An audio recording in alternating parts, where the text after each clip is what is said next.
Ah. Hello everyone, hope I'm audible and visible to all of you. So today I'm late not because of me. Some other ma'am was recording in this studio. She was not knowing I was scheduled to be live. And then after recording, there's a procedure which happens. You record the video, then you upload it on mail, and that takes its own sweet time. So yes, I think I'm audible and visible to everyone. So let's start without wasting any time.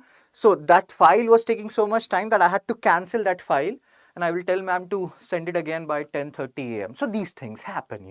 So let's start the discussion. Hindu analysis, 16 July 2025. And so many people are already here. Just let me see who are there. Just give me a second, Saran ma'am. Rishi, Jivayan, Liliana, Appu, Kaizen, Jiva, again Abhishek Gupta. Good morning, everyone. Everyone, good morning. Let's start the discussion.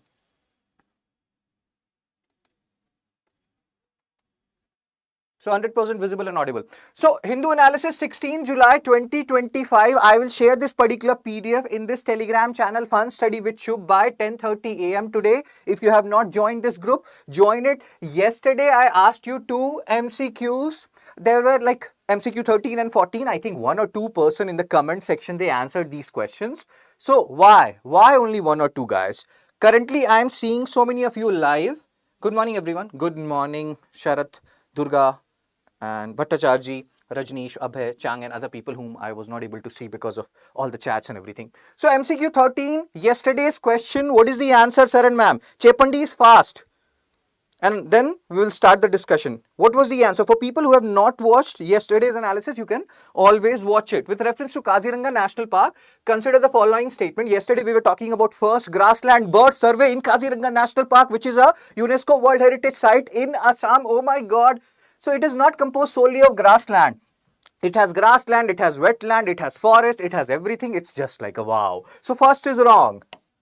You're left with B and C, located in Brahmaputra floodplains. That is there in both the options. It has the highest diversity of dry grassland. This is not dry. Kaziranga is not dry. Assam is not dry. Dry grasslands, you find it in Rajasthan and Gujarat. It is wet grassland. Oh my God. So third is correct. The answer is C, 2 and 3 only. Many people are like, sir, make tougher question. Make tougher question. I will make tougher question, but first answer the simpler questions. Why only one people answered in the comment section yesterday this answer? Like what happened to the other people? MCQ 14. Very good. So, good morning, sir. No issues, Gauri. And for MCQ 14 was this. Which of the following are characteristics of grassland ecosystem? And dominance of grasses over trees, high rainfall throughout the year, frequent fires and grazing to maintain ecosystem balance, often used for agriculture due to fertile soils. Chepandi cheppu telusu ledu Kadu. So grassland means what? When you read geography, when you read climatology, you realize if there is high rainfall throughout the year, it will not remain grassland, it will convert into forest. It can be tropical rainforest or something else. You have grassland, that means there is moderate to less rainfall. So high rainfall eliminates second option. C, Chepandi is gone. B, C, D gone. Sometimes I even don't know what I say. A, 1, 3 and 4 only. Cool. So the answer is A, 1, 3 and 4 only. Let's start with the discussion of the day. So MCQ 13, answer is B. MCQ 14, answer is A. Please revise yesterday's lecture for people who are watching it for the first time. Let's come back to the present. Let's talk about the first article of the day. Very good, everyone. Very, very good. I'm so happy. Okay, so page number 10, confined field trials of GM maize to begin at Punjab University. GM crops, genetically modified crops. As the name suggests, in these crops, the genes are altered. Why they are altered? To take care of two things. What are those two things? I will show you these two things. And you have to tell me. Mainly these two things, weed and paste. And also to make them drought resistance, also to improve their productivity. So what are these GM crops? They are genetically modified crops, as the name suggests. That means in these crops, their genes have been altered, mainly for these two reasons. For them to, become weed resistant, pest resistant, drought resistance, and to improve their productivity. Now, there are so many people who don't know the difference between weed and pest. And these are the basic things which we need to know, You're reading about GEAC, genetic engineering, appraisal committee, this and that. That's fine. But first of all, these basic things. We are talking about genetically modified crops. What are their objectives? Good morning, Madhubala. Good morning, Amal. But What is the basic difference between weed and pest? So weed are unwanted plants. Sometimes what happens when two people are in a relationship, there are some unwanted people who will want to break you. Similarly, when a particular plant is growing, along with that particular plant, some unwanted plants also grow alongside it, which can harm the main plant. To remove those unwanted plants, and those unwanted plants are weed. Pest resistance. Pest, what are these pest? And like pest are insects, harmful insects. So weed and pest do understand these words, these basic words. Most of the people, they don't know it. Now, genetically modified crops, when we have seen the definition, what are the aims of this, gene alteration?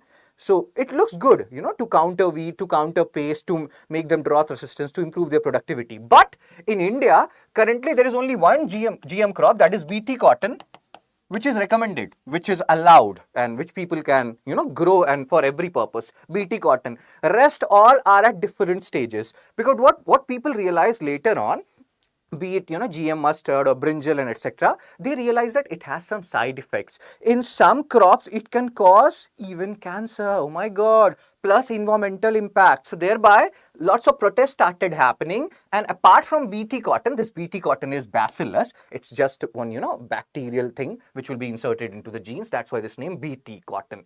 So this BT cotton is the only GM crop which has been allowed for use extensively. Others, they are subjected to a lot of restrictions. Keep it in mind. Good morning, my Kannada friend. So let's come to this article. What is this article? Again, field trials of GM maize will happen. These genetically modified crops, they have advantages, but they also have some issues and ramifications, because of which an extensive trial has to happen, and that is happening for GM maize. And now there are certain words, like we have seen, genetically modified crops. They are like approvals and appraisals are given under GEAC, Genetic Engineering Appraisal Committee. This was established under which act? Environmental Protection Act 1986. This has been asked by UPSC earlier. Very good. And this Genetic Engineering Appraisal Committee works under which ministry? MOEFCC, Ministry of Environment, Forest and Climate Change. Then what else is important? You see, they are saying that GM maize are set to begin in Kharif season, the field trials of genetically modified maize. Now there is a mnemonic part. Kharif crops and Rabi crops. UPSC has already asked PYQ on it as well. So we'll see these PYQs in just few moments from now. What is the basic mnemonic for Kharif crops? What is the basic mnemonic for, good morning, Ojaji?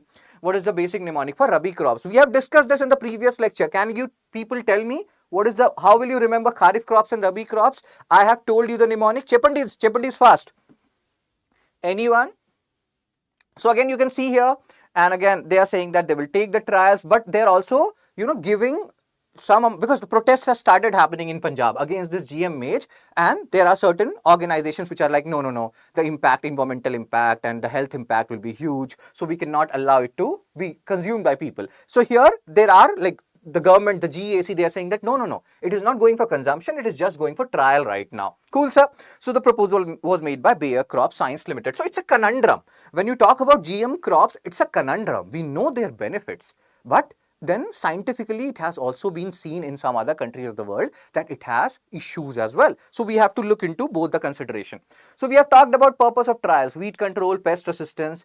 Again, PAU Vice Chancellor, he is saying that the trials are for research only and it is not for commercial cultivation. So don't worry about the cancer part, don't worry about the other aspects. Coalition for a GM-free India. This is one of the NGOs which is talking about that, we don't want GM crops, as the name suggests, and they are telling Punjab government revoke no objection certificate. So there is another group, and sometimes what happens, we talk about utilitarianism all the time, maximum benefit for maximum crop, like maximum people rather, oh my God, crop we are talking about. So here also in GM crop scenario, people are like, it has like more advantages than disadvantages. But when we talk about drugs and medicines, it also has side effects, but the advantages are so huge that you take those medicines, right?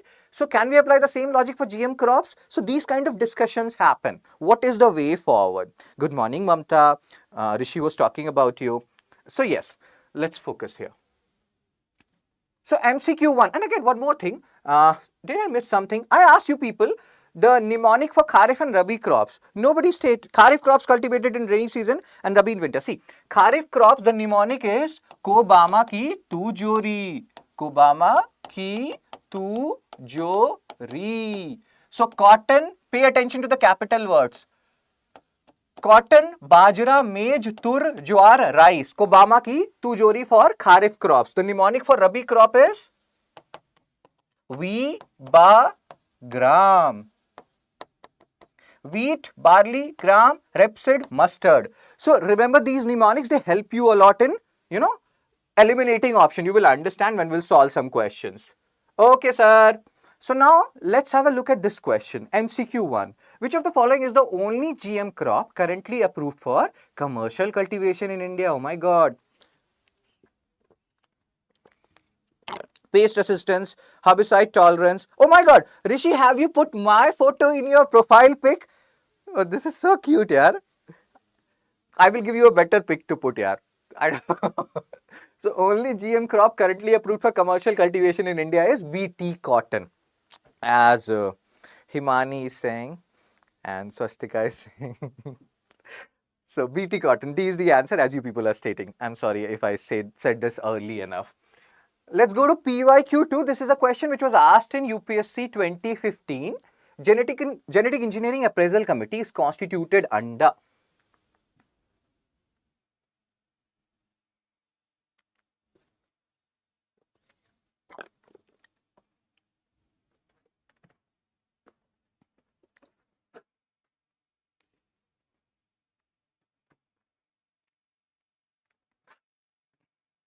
So Genetic Engineering Appraisal Committee, which looks into, and approval things and all those stuff when it comes to genetically modified crops, they have been constituted under, we have just discussed this. So who answered it? Shriparna, Rajneesh, Gauri, Jivayan, Madhubala, Swastika, Abhay, Shirshan. First person thank you so much, Rishi. So the answer is Environment Protection Act 1986 works under MOEFCC, Ministry of Environment, Forest and Climate Change. Remember it? The answer is C, as stated by all of you people. Very good, just like a wow. PYQ3 asked in UPSC 2013.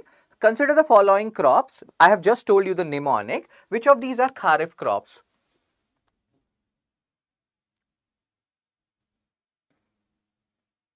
Cotton, groundnut, rice, wheat. 1 and 4, 2 and 3, 1, 2 and 3, 2, 3 and 4.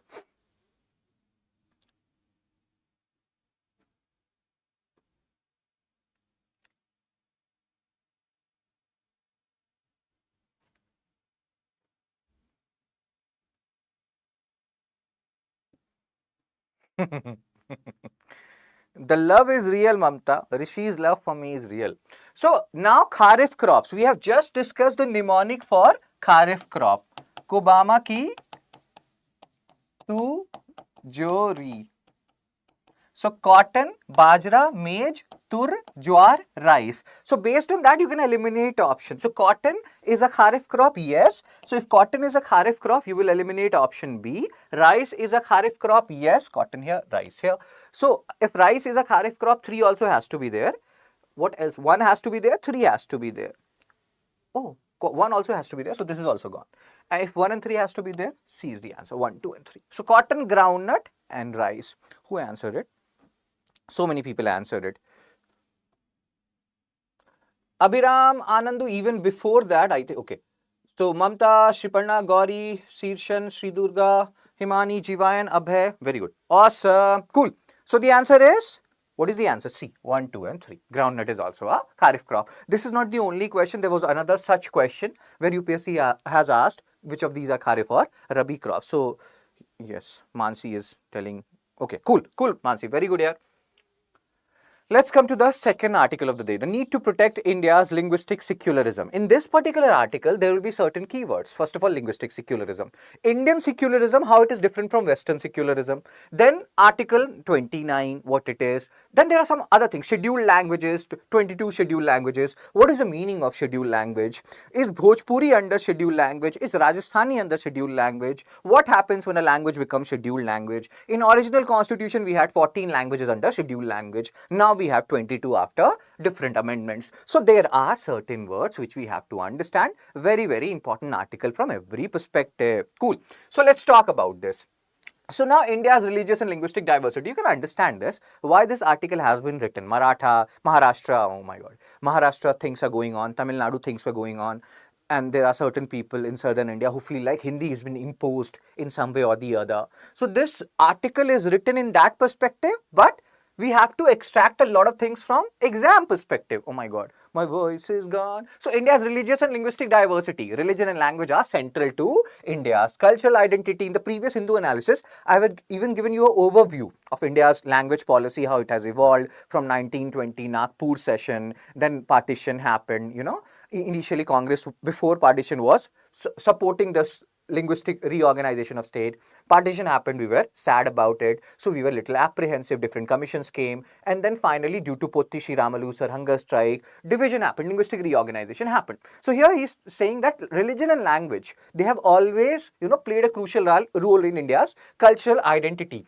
At the time of independence, we got divided on the basis of religion, so we did not want any division on the basis of language, but that happened because that was crucial to ensure India's unity. So again, the author is talking about communal tension and violence in Maharashtra, how things are igniting and all these stuff. Now, the other part, this is UPSC mains question has already been asked on this. UPSC mains question, if you Google it out, you will find it out. Indian and Western secularism, how they are different from, each other. There are, like in polity, there are some words which you have to use. Western secularism, they have strict separation. Like state and religion, they are different. They have, like, we are not concerned with what your religion is. Don't practice it in, public places as far as possible. And we are not going to interfere in your religious affairs. So Western secularism, when we talk from Britain perspective and Europe perspective, they have this particular concept, strict separation. Indian secularism, the word here is principal distance. Principal distance means, yes, we don't have any particular religion, like Pakistan has Islam as their state religion, this and that. We don't have any state religion, but it doesn't mean, like, if there is some communalism is going on, if you want to promote some religion or, some minorities' rights, then we will interfere in a positive way, not in a negative way. So this is known as principal distance. We are not having this philosophy which Western secular countries have, where they are having strict separation between state and religion. We will interfere, we will provide them benefits under like 25 to 28, freedom of religion, right to freedom of religion, 29, 30, linguistic and the minorities, right? Under Article 30, they can establish their minority educational institutions. Article 29 is about linguistic minorities. So all these things are there.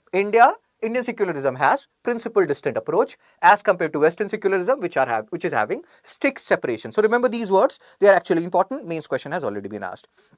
So, good morning, Dwivedi ji. Your DP is superb.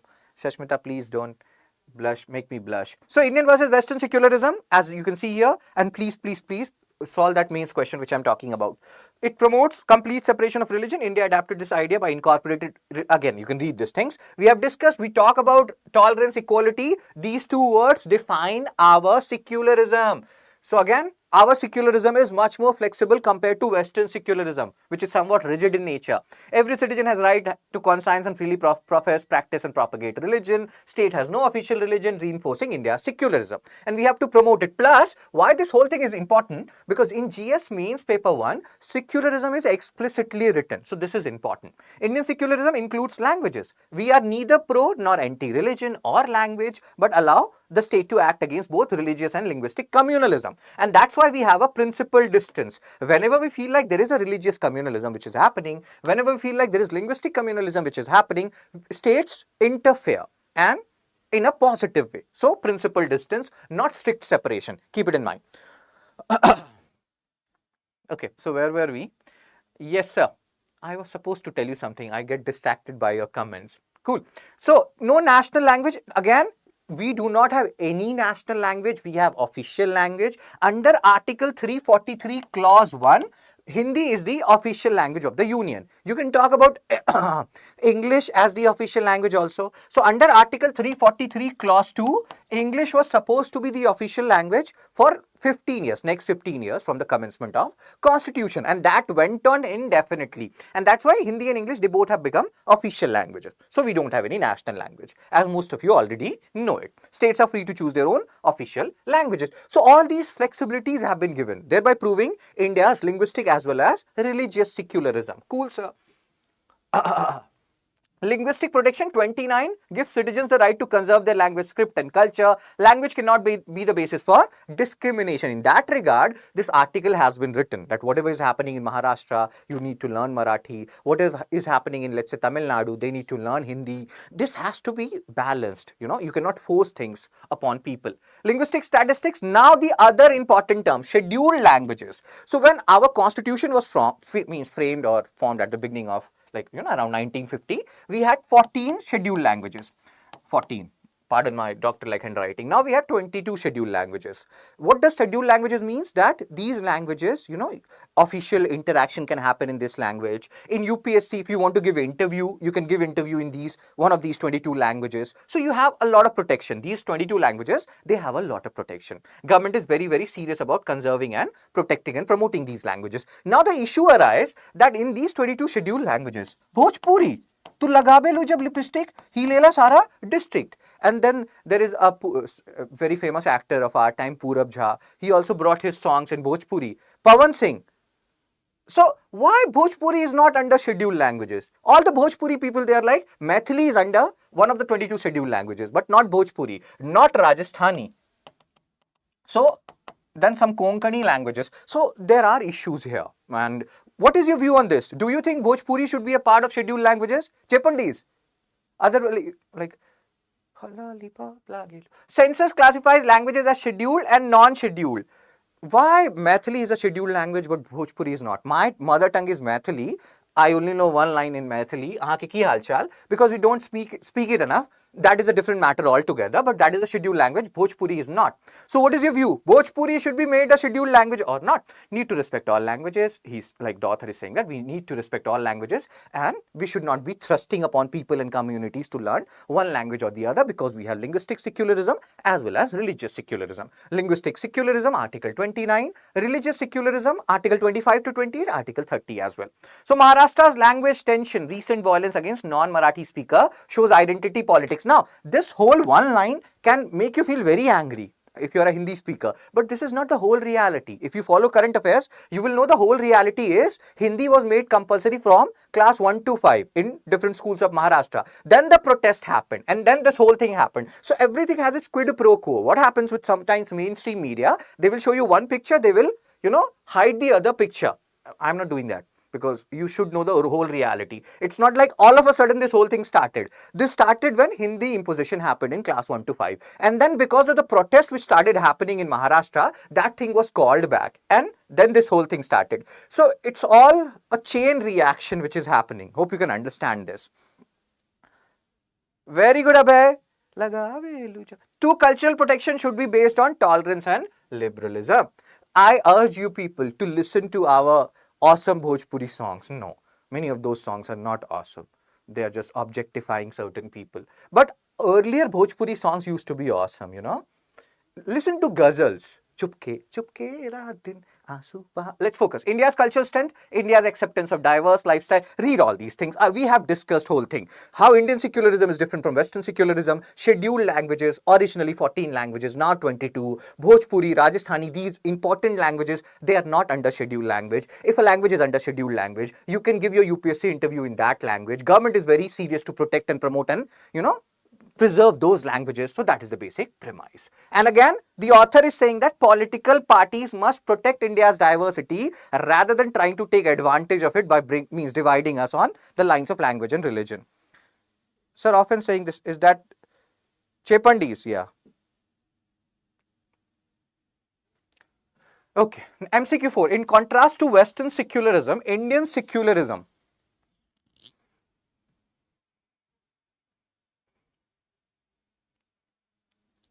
No. It's not about script or people. Scheduled languages, like government is earmarking them, so they can also earmark Bhojpuri and Rajasthani. It's all about they want to preserve and protect and promote these languages. It can be used in official capacity as well, those languages. So many people are like, why should we not use Bhojpuri and Rajasthani in official capacity? What is wrong with Bhojpuri? There is a movement also going on to include Bhojpuri in scheduled language. Very good, Mamta. Mamta is such a good girl. So in contrast to Western secularism, Indian secularism prohibits all religious practices in public life, all extreme. Let's say you are confused. Provides equal respect to all religion. This looks the most plausible option. Promotes state religion. We don't have any state religion like Pakistan. Allows religious conversion only by the state. That looks stupid, right? So you are left with A and B, which is the best option. B provides equal respect to all religion, as stated by so many of you. And no issues. NM. Sriparna, Shashmita, Madhubala, Abhay, Jeevayan, Anandu, Rajneesh, Mansi, Himani, NM, Liliana, Mamta, Durga, Rishi, Shirshan, Gauri, Bulu, all of you answered it. Very good. MCQ 5, with reference to 8th schedule of Indian Constitution, consider the following statement. Constitution originally included 22 scheduled languages. The inclusion of a language in 8th schedule provides it the status of national language. A language included is related to use. Read it. We have discussed all these points. And yes, sir, if you feel like you're gaining anything out of my videos, like, share, subscribe, kill it. Oh my God.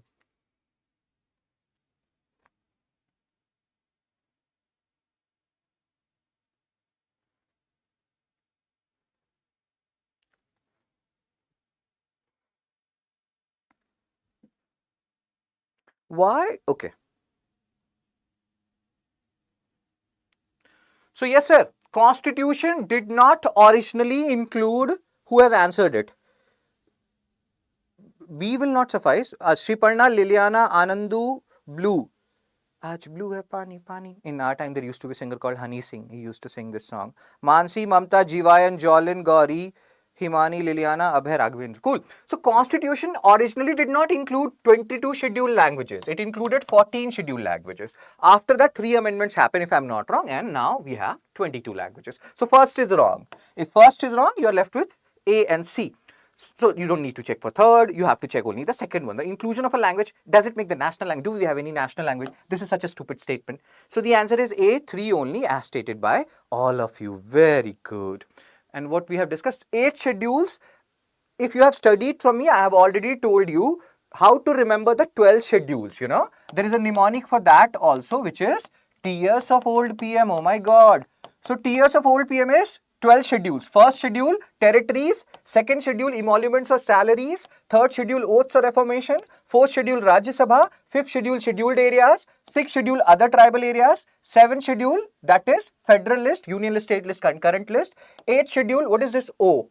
That is official languages. 9 schedule land reforms, 10 schedule defection, 11 schedule panchayats, 12 schedule municipalities. Remember this mnemonic, this will help you a lot. Many of you already know it. Tears of Old PM, 12 schedules mnemonic. Fine, cool. MCQ 6, which of the following is not a feature of Article 29 of Indian Constitution?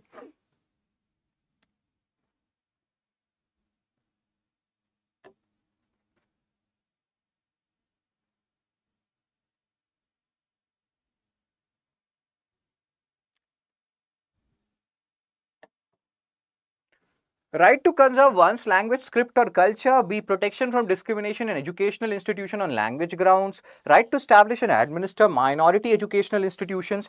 Apply to both majority and minority communities. 29. Now this is your homework also. You will not read all articles of Constitution at once. But today we have talked about 29, 30. So go home and read about Article 29 and 30. That will help you a lot. Shri Parna has given the answer. Anandu, Jeevayan, Mamta, Rishi. Yeah, Rishi, when you answer, it feels so weird seeing your profile pic. But thank you so much. Means a lot. So this whole thing, right, to establish and administer minority educational institution, if you go back and rewind this whole thing, you will realize I told you that this is under Article 30. This minority educational institution establishment comes under Article 30, not 29. 29 is all about linguistic protections, So, Article 29. They're asking not a feature, so the answer is C. Right to establish and administer minority educational institution. Article 30, this is your homework. Read about or make, one-page notes on Article 29 and 30 because they are in news. Very good. Let's talk about today. Hindu is like so dense with science and tech topic. So there is this particular article on page 18, Science 2. Searching for extraterrestrial life means asking the right question first. So again, there are certain keywords which are important from exam perspective here, like what is exoplanet, Goldilocks zone, and then some other things. There will be certain technical things, but you will understand everything what is there in the science article, this particular science article. So yesterday question 13, I told the answer, Mamta, at the starting only. Oh my God, where were you? Oh my God, I sometimes when I hear what I'm saying and the way I'm saying. So see, there are two theories. People say there are two terrifying theories, and that is equally scary. One theory is we are alone in this universe. That is very scary, that we are all alone in this universe. There is no life on any other planet in universe. The second theory, which is also very equally scary, is we are not alone in this universe, that somebody else is out there in some other planet of this solar system or some other star system, or other system and other star, or you can understand where I'm going with this. They're Goldilocks zone, habitable zone, and both are equally scary. We are alone, that is scary. What is so special in us that we are alone and there is nothing in this whole big universe? The second theory, we are not alone, that is also scary. Who are the other people? How advanced they are? How technically advanced they are? If they come, will they, kill us all, or will they be our friends and will we marry among each other? Will we have good kids, great kids, and all those stuff? So here this article is talking about the way we ask these questions related to extraterrestrial life, or SETI, search for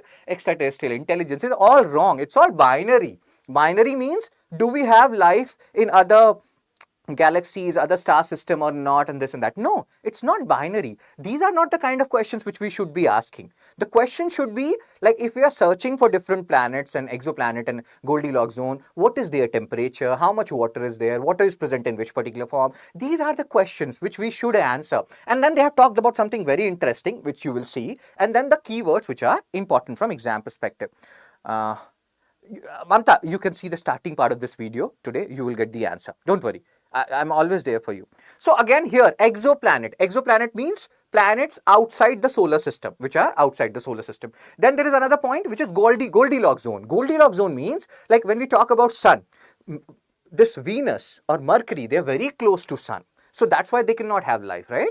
But Earth is established in the Goldilocks zone of sun. So we are at, like, that far away from sun that a life is possible. But that is not the only criteria for a Goldilocks zone. That a planet should be as far away from a star so that life can persist, so that it is not neither very hot nor very cold. There are other requirements also for a Goldilocks zone. You should have liquid water, you should have atmosphere. So these are the words which we have to keep in mind. ठीक है sir, let's talk about this article now. So background context, since 1990, scientists are like whether we have life in other planets or not. Exoplanets, planets outside our solar system. Remember this word. However, no conclusive evidence of extraterrestrial life has been found. Up until now, there are speculations and gestures which are going on. Good morning, Carbodon. Now again, has the search for alien life failed? Again, see here, whether we have passed or failed. Again, a binary. So now new research insight, a team from, Zurich, Switzerland, they have proposed a more nuanced view. They argue that no sign of life detected is still scientifically useful. Let's try to understand this article and then understand the keywords. So there is a Bayesian statistical method. Let's try to understand this method. This will help you in understanding things in a better manner. So what they are saying, if initial assumptions suggest life is common, let's say we have initially presumed that life was common, and then let's say we started searching planets, 100 lifeless planets we have searched, then let's say the earlier probability we had was 80%, that 80% life is common, 80 planets out of 100 we will get life, or let's say the probability was 40%. But then we search 100 lifeless planets, we did not find life. Then what will happen? The probability will reduce maybe to 20-25%. So what the author is saying that, see, we have limited capacity to look for planets. We don't have advanced technologies to go far off in the galaxies and universe, So based on our limited technology, we have searched some planets, which is a very minuscule part of this whole universe. Based on that data, you cannot go into the binary. You can only reduce the probability. Earlier, let's say you had the probability of 40% life. So if we are searching more and more planets, we are not getting life. That means the probability is lesser. That does not mean life is not there. That only means the probability percentage has to be reduced under this Bayesian analysis. Hope again you are understanding some part of it. You don't need to do PhD here. So rather than confining ourselves to binary, whether life is there or not, let's confine us to this theory that maybe if we were thinking earlier that life is present anywhere and everywhere, that is not the reality. So the team stipulated observation of 100 exoplanet. If no life is detected in 40-80 planets, so that means statistically only 10 to 20% of similar planets could host life. So the reality is, we have to understand that. I hope you are understanding here. The probability is decreasing. We also have to understand we have some technological limitations. Based on that, there is no yes or no answer. The only thing is the probability is lesser. This suggests that life is relatively rare if it's not found in these numbers. That is the basic premise. It's not about whether extraterrestrial life is there or not. It's rare. It's lesser. It's not what we were earlier thinking. Observations are inherently uncertain. False negatives, overlooking life are possible. Maybe even on Mars, we are searching for life. Maybe we don't have enough technology. Maybe something is there inside the Mars, surface, but we don't have technology to find it. So overlooking life is also a possibility. So we should also be very wary of the fact that we don't have enough technology. Scientists must account for this uncertainty in their conclusion. So it's not about the binary. It's about, the probability and the technological limitations. Importance of asking better questions. So rather than we asking, does this planet have life, we should ask how much temperature does it has, water, vapor, oxygen, methane or not, so that we can dig deeper and try to find more about that particular planet. Cool, sir. Okay, so again, you can read all these things. Carefully crafted questions, reduce misinterpretation. It's not always about binary. Whether I love a particular girl or not, it's not yes or no. Sometimes I will love her, sometimes I will not, based on what action she is doing.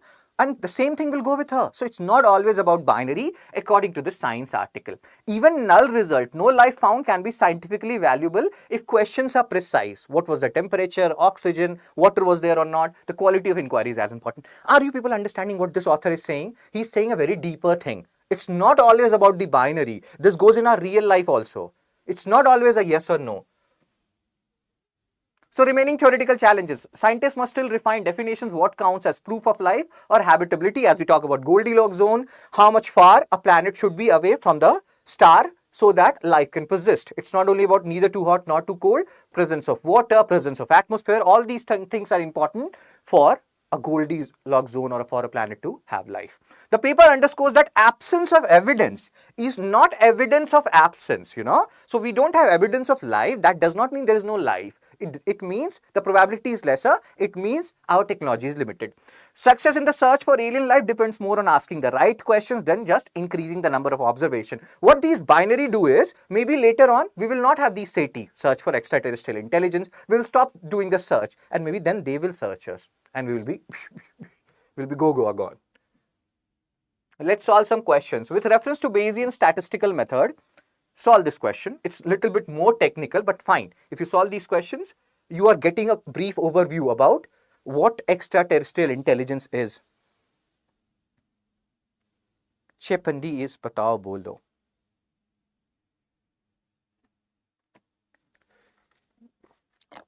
Chepandi means I love you all.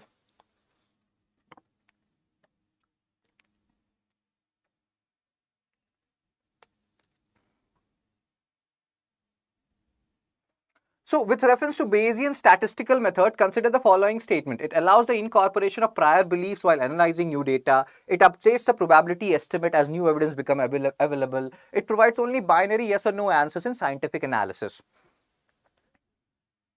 So this whole, yes.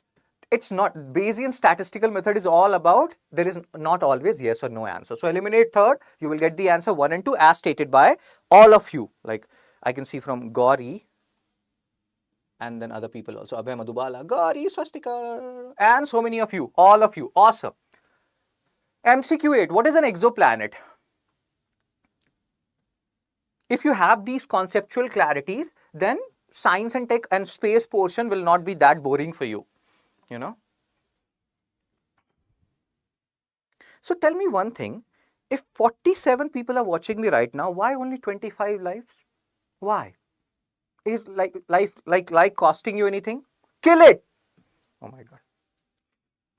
So what is an exoplanet? A planet that has exited its own solar system, a moon orbiting a planet outside the Milky Way, a planet orbiting a star other than the sun, a dwarf planet within our solar system. Sriparna, Swastika, Sasmita, Rajneesh, Madhubala, Shirshan, Liliana, Rishi, Jolin, Rishi yaar, Kharbaton, Jivayan, Mamta. Good morning, Priya. So, exoplanet is a planet orbiting a star other than the sun. That is an exoplanet. Okay. Like, share, subscribe, kill it. 47, 49 watching, 25 like does not, I don't like that. See his nose? I so like his nose. Okay, let's not objectify this human being. Again, as I have told you, science and science articles are dominating today's session because there were so many good articles, man. I could not leave this black hole merger also because UPSC has already asked questions on singularity. UPSC has already asked questions on event horizon. So rather than me telling you about, some political news, this and that, which we can always cover, BRICS and Shanghai, which will again come and means SCO, etc. These news are important because not always science and tech news are that, like, hope you can understand. If you have seen previous year questions of science and tech, you will realize black hole is very important. So what has happened? A black hole merger has happened. Two black holes, they have come together and they have become one, like two bodies, they come together and they become one soul. Oh my God, you people are making me. Okay, so black hole merger has happened. What is a black hole? It's an entity whose gravity is so high that nothing can escape from it. And there are different terms in this black hole concept: singularity and event horizon. So event horizon, what does it mean? Let's say this is a black hole.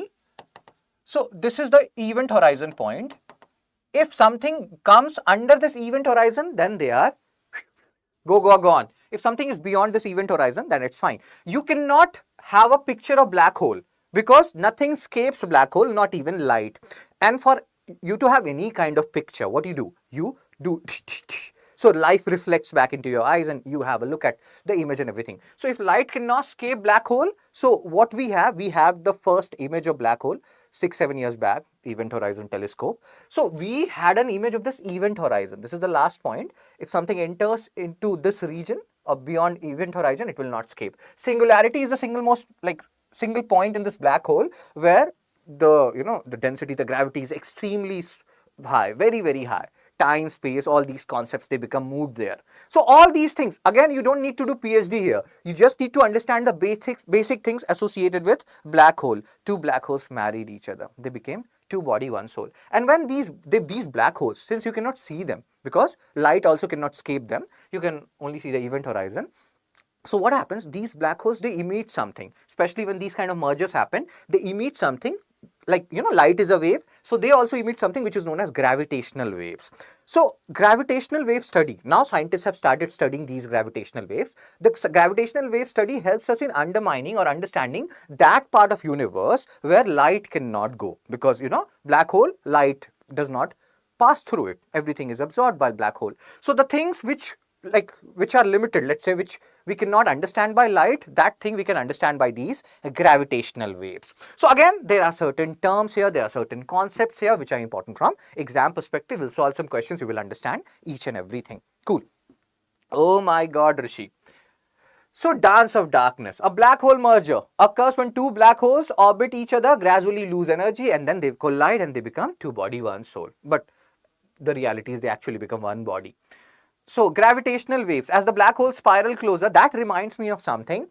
I cannot even tell you that something. Okay, let's focus. So as again you can read, these black holes, when they do this spiraling thing, they emit gravitational waves. And these waves helps us in understanding the unexplored part of the universe and the part where light does not reach. Ripples in space-time which can be detected on Earth by LIGO, Virgo and Kagra. Now the things are, these are detection instruments which detect these gravitational waves, thereby helping us understand that part of universe where light cannot reach. So LIGO US, Virgo Italy, Kagra Japan. Remember these observatories. Sometimes what can happen is they can give you these observatories and they will tell you to match them. And what are they associated with? Detecting gravitational waves. And where they are located, where are they located? The locations. These are important from exam perspective. Cool. LIGO. Analogy, the process is likened to two figure skaters. So when you will see the skating part, so two figure skaters, they will, roll and roll and roll and roll and they will merge. So that is like this. That's how a black hole also do the skating or that merger happen. Again, none of your concern, that's not that important. Scientific importance. Observing black hole mergers helps scientists understand more about black holes and structure of the universe. And recent discovery, scientists announced a massive black hole merger, massive black hole. Again, you can read all these things. What are the things which are important? These things are rare. Then the most important part here, event horizon and singularity. As we have discussed, you cannot take a picture of black hole because light does not escape it. The thing which we have taken a picture of under the event horizon telescope, that is event horizon. From there they have got the name of that telescope. The point of no return. If you entered that event horizon, gone beyond, you are not coming back. You would be sucked by a black hole. So the point of no return around the black hole, once something crosses this boundary, it cannot escape. It sounds so romantic. When you romanticize black hole, you're like, oh my God, once I'm gone, I'm gone. I cannot come back. I have to accept black hole as it is. You know, I cannot fight with black hole and come back to my home. Singularity, the center point of a black hole where gravity is very, very strong. The center point, that is known as singularity. Singularity, event horizon, black hole, and again, gravitational waves, different observatories. These are the keywords which are important from exam perspective. Where is Ankit sir? Oh my God. Good morning, sir. I was so engrossed here. So, good morning, Ankit sir. And cool. So, let's focus here. Goldilocks zone refers to the region. So this Goldilocks we have talked about in the previous science article. What is a goal? And again, UPSC has already asked a PYQ. We have already done, I think, 2 PYQs, UPSC PYQs today. So this is your homework. Solve this question and then solve UPSC PYQ on Goldilocks zone.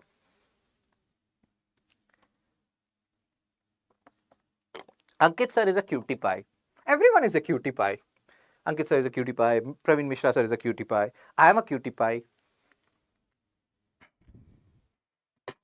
That's called khud se muh miya mittu. That means I am doing my own.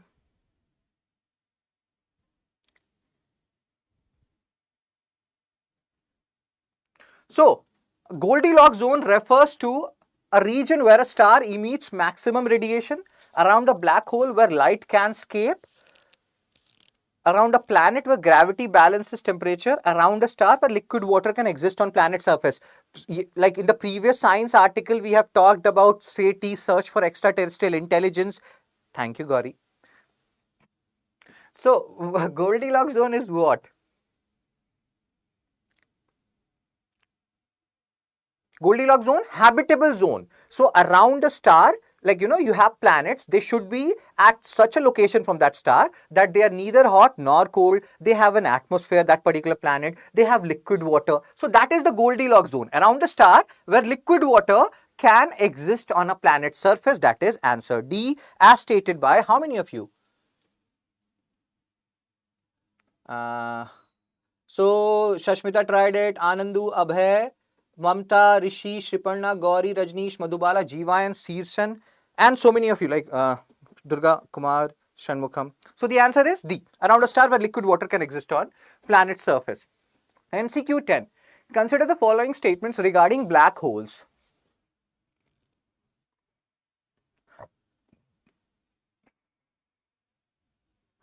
Thank you so much.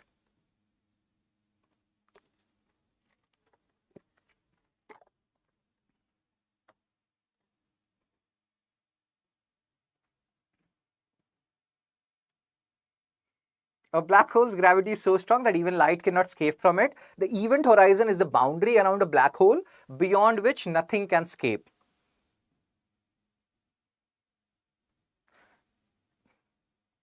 Thank you. So black hole's gravity very strong, nothing can escape from it, you know. If you ask any boy what quality they want, they're like, we want to become black hole. If somebody is coming to us, they're not going back or away from us. Oh my God. So yes, first is correct. A black hole's gravity is so strong that even light cannot escape from it. So first is correct. If first is correct, eliminate option. You're left with A and C. The event horizon is the boundary around a black hole beyond which nothing can escape. We have discussed the event horizon. If you go there, if you cross it, it's like, you know, it reminds me of Ramayana and Sita and Ravan and that incident. Event horizon you can think of in that respect. If you enter it, there is no going away from it, or like, you know, you have entered the black hole, you will be sucked. So event horizon is the boundary around a black hole beyond which nothing can escape. That is also correct. The answer is C, both. If you go back, I will show you, we have discussed this, the important concepts related to black hole. Event horizon, the point of no return around the black hole. So your black hole is this. This is your event horizon, this part. So if you entered here, then there is no going back. If you are here, maybe you will not be sucked into black hole, but if you go near, then black hole will be like, shh, come to me. Come to me. So the answer is C, both. So now let's talk about the next article of the day. 97% untouchability cases pending in courts according to a government report. So here, where were we? So this untouchability, like Civil Rights Act 1955. Earlier it was Untouchability Offences Act 1955. In 1976, this act, like Civil Rights Act, Protection of Civil Rights Act, was renamed. Hope you're understanding. Let me rewind this whole thing. Untouchability, Article 17. Untouchability, Article 17. Untouchability has been abolished. Article 17, fundamental right, they explicitly write it, but only writing will not suffice. You have to see the implementation. To ensure the proper implementation of Article 17, we had this Untouchability Offences Act 1955, which was renamed in 1976 as Protection of Civil Rights Act or Civil Rights Act 1955. Cool. Now, there is a problem here. So, this is about untouchability, this is about. Then there is another act called SCST Act of 1989. Unlike Untouchability Act, which you are seeing is not performing very good, SCST Act is performing in a better manner. You will understand where I'm going with this. First of all, there is another thing which you have to understand from exam perspective. What is that other thing? If I ask you right now, like if I ask Gauri, Prabir, Ibor, like Kharbadon and others, let's say in your family, some maid or servant, they come and do some work. So are you having separate utensils for them? Like you are not allowing them to use the same utensils which you are using? What is your stance? There was a survey which was done in by Hindu or Indian Express, and they came up with that particular report, whether you will allow your own utensils to be used or not by your servant. What is your answer on that? Atrocities Act, abolition of untouchability 17. Rishi, Kaizen, Gauri and other people, will you allow utensils to be used? It's like maybe here you can say yes sir, I will allow, but the reality was something else. I will show you that report. I wanted to show you that report, but because I have to, like, because of time paucity, I was not able to show you. You can Google on it, you will find it. So you will realize that a very high percentage of Indian population, they don't allow their utensils to be used by their servant. They have a separate, utensils for their servant. Even in some of your families, in some of my families, people are doing that. It doesn't matter, and the more upper caste you are, the more you will do that. The harsher reality is even SC people, and like they do it for other SC people. So these things happen, and this is nothing but a form of untouchability. You may feel like, so why will I allow that servant to use my utensils? I don't know how clean she is. That can apply to you also. I don't know how clean you are. It doesn't depend upon caste. It depends upon your upbringing, right? So that is untouchability, and these things percolate. These things persist in our society even today. So these are the things which we have to understand. Same utensils, Kaizen, Mamta, GYN, separate utensils. I have never discriminated. We are human beings. Okay. So understand these things. These are case studies also. Let's talk about this article now. So only 13 cases. Now you can understand by this also how good this untouchability or this PCR Act, Untouchability Offences Act is performing now. Not performing good at all. According to this report, only 13 cases were registered under Protection of Civil Rights Act 1955 and 22. 13 cases whole year long. And you will see SCST Act, there are more cases. More cases does not mean that Act is performing in an awesome manner. That means people are awakened enough, they are enlightened enough that they are raising their grievances. Just like when we have discussed earlier, more rape cases in Delhi or let's say Kerala does not mean these things happen only in Delhi or Kerala. That means these people, the people of Delhi and Kerala, they are aware enough to file cases. There are certain states where nobody can dare or think about filing cases. They don't want to go to police stations. They have lost all faith in the police machinery. So there is a different point here which you have to understand. So only 13 cases were filed, a drop. Geographical distribution, Jammu Kashmir, Karnataka, Maharashtra one. This is the scenario. If there are no cases filed, just remove this act, bro. What is the need then if nobody is practicing untouchability? Police data, total cases pending with police, 51. And more often than not, even if the case happens, most of them are acquitted, that you are not guilty of untouchability. Because I love everyone, sir, don't believe in untouchability. Very good. So previous years, 37 disposed case, high pendency rates, 90, see, you can see here, even if the cases are resolved, most of them are acuted. And there is a high pendency rate. That means even the government, even the courts, they are not serious about these untouchability cases, which focuses on enforcement of Article 17. 75% of PCR Act, Protection of Civil Rights Act, which was earlier Untouchability Offences Act, remained pending in courts. And we have talked about what economic services, average pendency of cases in our courts, that is 5 years. No declared sensitive area. Under this, see, understand one thing. When you are talking about this particular Untouchability Offences Act, which is now PCR Act, Protection of Civil Rights Act 1955, you have a separate act for SC, STs, SC, ST Act. So here they can talk about, special police stations, special courts. They can talk about all these things. They can talk about untouchability prone area. They can ask state governments to declare certain areas as untouchability prone. Let's say in Bihar or UP, I am from Bihar, so I can talk about my region. If I find in my Bihar, there is a particular portion in Bhagalpur or Purnia or Katihar where untouchability is practiced some way or the other, then it has to be declared untouchability prone. We know. You can write anything you want to write in the comment section. We do know untouchability is still practiced, even to a lesser extent, but it is. You people are educated enough, read enough, well read enough, so you don't do it. But even in our family, people do it. I will not take water from her. I will not, eat. Hope you are understanding where I'm going with this. But according to this article, everything is hunky-dory. There is no state or union territory in our country where there is any untouchability prone area. So everything is awesome. I'm also from a Brahmin community, Shashmita. I've observed it in most cases. I have also observed it in my family only. What should I tell you? So purpose of the PCR Act addresses various forms of untouchability in social and religious sphere, mandates penalties and annual review. You can go for 1 month to 6 month jail in this.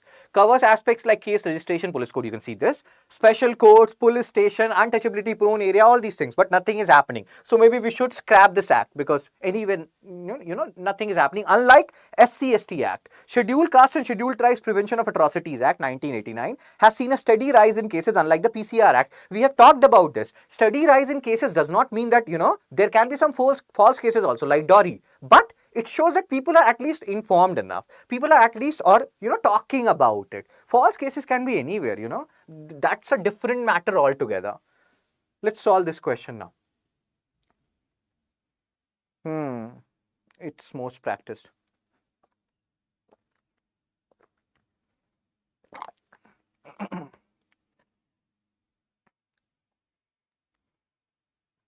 So the Protection of Civil Rights Act was originally intended, just give me a second.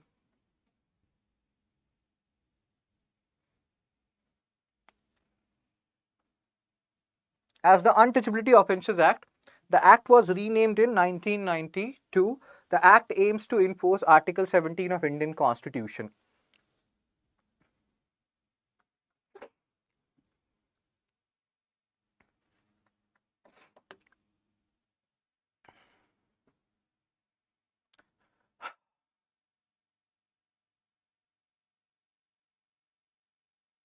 Who has answered it?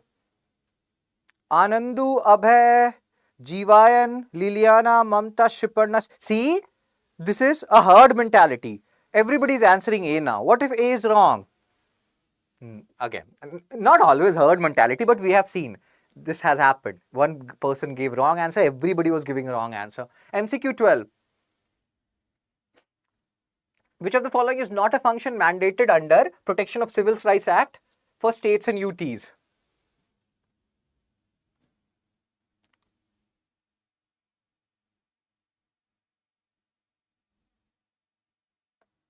Cheppandi is fast.